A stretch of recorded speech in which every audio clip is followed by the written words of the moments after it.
You can barely see some of the downtown lights. Believe it or not, this is our Skycam view right now. This is an actual camera. We're not just showing you a mess. We're tracking some storm cells from farther north where more storms are expected a little bit later today. Maybe we are showing you a mess. Glad that you're up with us here at 6 o'clock on your Thursday morning. We told you it was going to be a weather impact alert day as you were getting ready to start your Thursday. So it felt like some overnight showers at least, but it's really the impact alert is later today. Yeah, so we got to keep an eye on it, and you have the timeline of when this is going to kind of start rolling in, even though I know we've seen it in some areas of the state already. And that makes it confusing, right? Storms now, what's going on? Most of our thunderstorms will be between 1 to 8 o'clock. Okay. And there may be some leftovers until midnight, but mainly this afternoon and evening. This morning, a couple of our counties far north, so we're talking Miami County, Carroll, Cass counties, we've already had a couple of thunderstorms. These are just some rogue cells with a little bit of hail. We've had some pea-sized reports farther to the north up to quarter size. No longer are they severe in our area. These are headed north towards the Fort Wayne area, but far northern Miami County, even north of Peru, up US 31, we've had a couple downpours and thunderstorms march on through. Now the bigger ones are well to our north and east. A couple showers just north of Logansport, kind of near Royal Center this morning. But closer to Indianapolis, it's just cloudy and it's really foggy out there this morning. Now for the rest of this morning, most pop-up rogue storms should be along or north of this boundary that we have. This is kind of a moisture boundary, so storms love to pop off it. We've already seen some, but now the atmosphere is already kind of cooling off a bit. So most of the storms this morning to the north, while the rest of us, it's just kind of gray out there. It's tough to see. You're watching some of the fog that Julia and Julia are watching there in a moment. We won't turn active until this warm front gets over us by about lunchtime to 1 o'clock. Then our storm window opens up. But this morning we're mainly quiet, good mix of 40s and 50s. It's just getting kind of tough to see out there this morning. Live looking downtown where it's 53 degrees. It's a mild start. But we do have the fog thickening up pretty much area wide, down less than a quarter-mile visibility in Richmond and Newcastle, Bloomington this morning, just one in Zionsville, Fishers, and Carmel, and even just one in Muncie. So it is getting tough to see. We expect this fog to continue to thicken up the rest of this morning.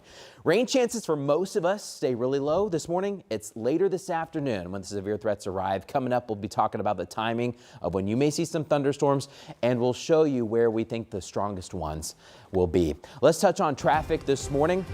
By the way, while I'm talking, you can see at the bottom of your screen, you're getting some school delays this morning due to that thick fog, so keep that in mind. All right, this is a live look along I-69, the crash that turned fatal there in the southbound direction. So Scotty Graber's pointed his camera to the north. It's those southbound lanes that are closed. Now you see some cars still kind of coming at you. Those are the lanes that can connect with East 116th Street, but the main corridor of I-69 will remain closed, according to Indiana State Police, quote, through the morning rush hour.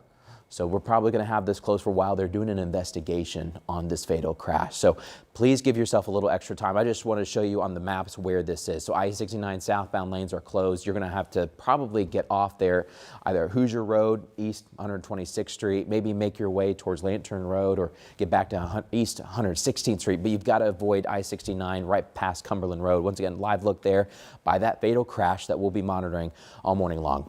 Julia? Well, the Beech Grove community gathered yesterday as a procession escorted late Officer Elliot from the coroner's office to the funeral home. People stood along the 8.5-mile route as well, paying their respects and showing their support for Officer Elliot and his family and fellow officers. The memorial outside the Beech Grove Police Department also continues to grow, with dozens of people stopping by to pay their respects, including during an emotional vigil last night. Marina Silva is actually at that memorial this morning, and we can see just how much it's grown behind you, Marina. Good morning. Good morning, and yes, this does continue to grow, and I just want to say people are still coming by. We've been here about an hour and a half, and I've seen 3 different people come and pay their respects here at the memorial. I want to show you a little bit of what we're seeing at this police cruiser that is outside the Beech Grove Police Department. There's flowers, little mementos, wooden flags, photos of Officer Elliot, but this is one that really moved me and brought me to tears. This is from the Hornet Park Early Childhood Center. Look at those little hands. Those are kids that painted their hands on hearts for Officer Elliot, all to honor him. And that's really what we're seeing in this community. There is deep ache in Beech Grove this week, days after Officer Brian Elliott was shot and killed while responding to a domestic disturbance call. The grief here hasn't faded. If anything, it feels heavier. Last night, neighbors stood shoulder to shoulder in the darkness, candles glowing against the cold night air. They came to remember and they came to honor. They came to say Officer Elliot, and people who knew him and people who didn't, all here with the same purpose, to lift each other and the Elliot family up. On behalf of Aaron and the rest of the family, they hear you.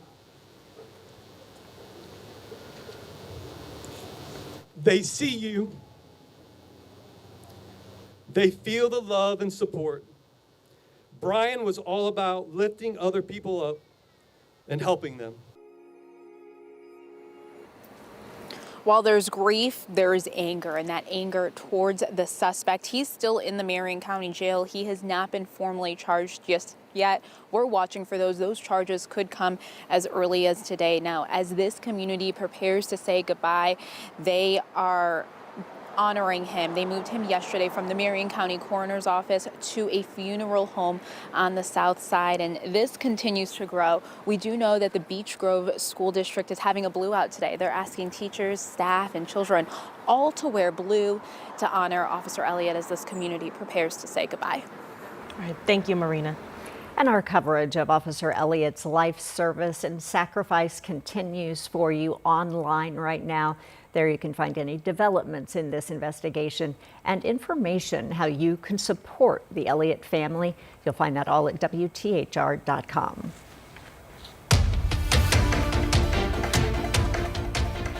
And now to some breaking news. A shocker out of the UK. We're following the breaking news from the United Kingdom. Andrew Mountbatten Windsor, previously known as Prince Andrew, has been arrested on suspicion of misconduct in public office. And this is in relation to the Epstein Files investigation. Thames Valley Police arrested him early this morning at his home north of London. Now, police previously said they were reviewing allegations that a woman was trafficked into the UK by Epstein to have a sexual encounter with Mountbatten Windsor. We'll, of course, bring you any updates to this story as it's still developing here just in the last 2 hours on air and at WTHR.com. Well, 3 of 5 people charged in a car fire murder were in court yesterday, now facing more charges in the case. 58-year-old Michael Greer of Shelbyville was found in a burning car in rural Delaware County in December. A woman who lives near where this car was dumped took these pictures out after noticing it from her house. Court records show Greer was beaten and shot at a home in Indy, but an autopsy shows Greer was still alive when the car was set on fire. Those are 2 of the suspects in the case you just saw on your screen. The victim's family tells us that Greer was in a relationship with Amy Singhas. That was the woman on the left of your screen. She's facing multiple charges, now including conspiracy to commit murder. 1 of the 5 was already found incompetent to stand trial. Another is scheduled to be evaluated for their competency soon. At 6:07, we're hearing from the mother of 2 children that were killed in a crash when a man was trying to get away from police in a stolen car. So that man has now been sentenced to more than 7 decades in prison. Jack Vauder says there is a sense of relief knowing the man charged with killing her 2-month-old Iris and 3-year-old Aries is now in that crash, is no longer on the streets. Vauder's fiance survived that crash, but he was severely injured. Through the pain and loss, they sat in court and watched a judge sentence Sidoni Pettis to 74 years in prison.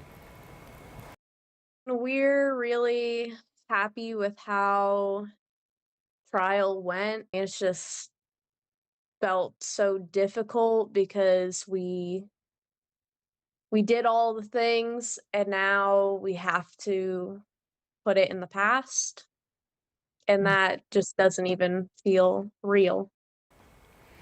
While the family went through Pettis' court proceedings, Iris and Aries' great-grandfather, Mark Vauder, you might remember this bizarre twist in the story. He was shot and killed by police outside of the Hendricks County Courthouse.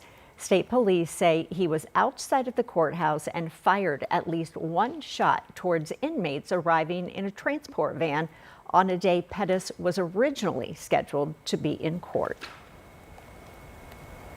Well, right now, neighbors in a northeast side neighborhood hope a speeding issue could soon be resolved. The video you're looking at now is from last year when we told you about fast and reckless driving along Westbourne Drive, not too far from Benford and 46th Street. So neighbors said they're worried that somebody could end up hurt because of this. So now the city is stepping in to hopefully make those streets a lot safer. City County Councilman Ron Gibson says they're actually working to repave that road and hopefully add speed bumps. The speed limit along the road is now 25, but that's after the city had to put up these consistent signs warning people to slow down in the area.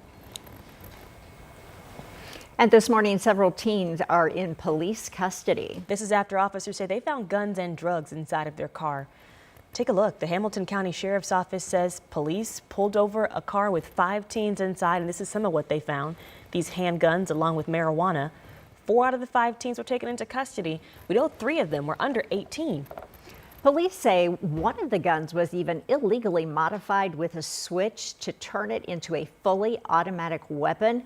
They also found 30 round and 50 round magazines in the car. Well, IMPD is revealing its 5-year strategic plan that could reshape policing in Indianapolis. Former Chief Chris Bailey introduced this proposal last April, but now that he has a different role, his successor Tanya Terry is finalizing it. Here's the 3 main priorities: health and professional growth, community safety and trust, and infrastructure improvements. Now, the department hired a local consulting firm to help gather input by more than 1,500 IMPD employees and nearly 3,000 Indy residents. Governor Mike Braun met with Indiana National Guard members yesterday in Washington, D.C. They're deployed for the president's crime reduction efforts there in the Capitol. So Governor Braun and his wife Maureen stopped by to show their appreciation to these Indiana troops. 300 Guard members have been in D.C. for 2.5 months, helping with community safety patrols. The Guard says that mission isn't expected to last more than 4 months. Hey, Matt. Hey, good morning, Julia. It's been an active start this morning. We've got a fatal crash on I-69, closing all I-69 southbound lanes. We'll show you that. This morning, we're dry around Indianapolis, but we've had some storms to the north, Carroll, Cass, White, and Miami counties. But coming up, the rest of us will get some thunderstorms coming up later today as a warm front moves in. We're going to time out when you may see some severe weather coming up later today.